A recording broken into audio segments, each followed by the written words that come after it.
What is science? Science is simply the best way we know of to get to the truth behind something. But what if I told you there was a better way to do science? A less wasteful way to do science? A way of doing more with less and opening science up to more breakthrough discoveries.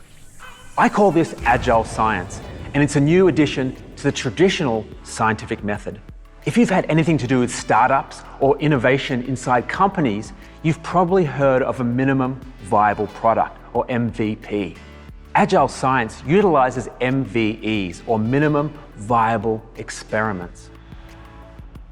We start with the research question at the top, and then the idea is to move as quickly as possible into the minimum viable experiment cycle, right? To run these pilot experiments, to run iterations and iterations, adapting your experimental design if things aren't working.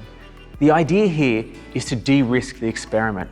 Rather than spending weeks, months, or even years designing the perfect experiment, the idea is to jump straight into the deep end and test things empirically as soon as possible. Many people resist jumping straight into the deep end of experiments like this.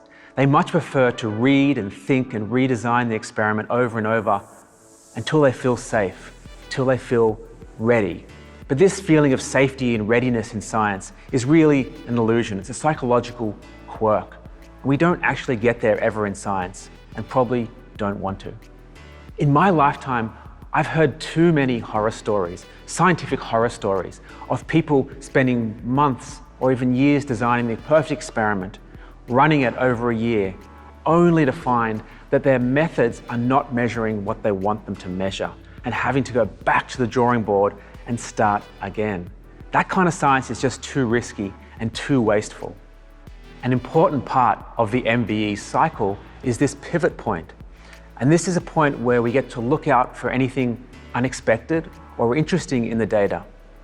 And when we do find something like this, which does happen from time to time, we get to reevaluate the data, think about what this unexpected discovery might mean, and potentially go back to the original research question and start with a brand new question.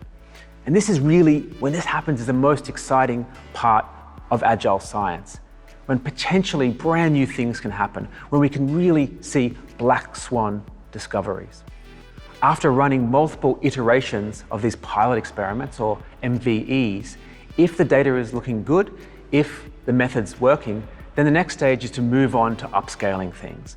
And this is moving back towards the more traditional scientific method. The importance of Agile Science depends on the novelty of the science you're doing.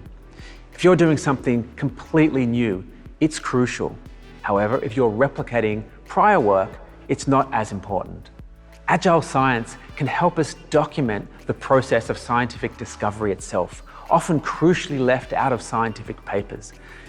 Perhaps most importantly, Agile Science is a faster way to do science. It opens the door to more breakthrough discoveries. It's a leaner way of doing science, meaning we can do more with less. And ultimately, it's just more fun to do it this way.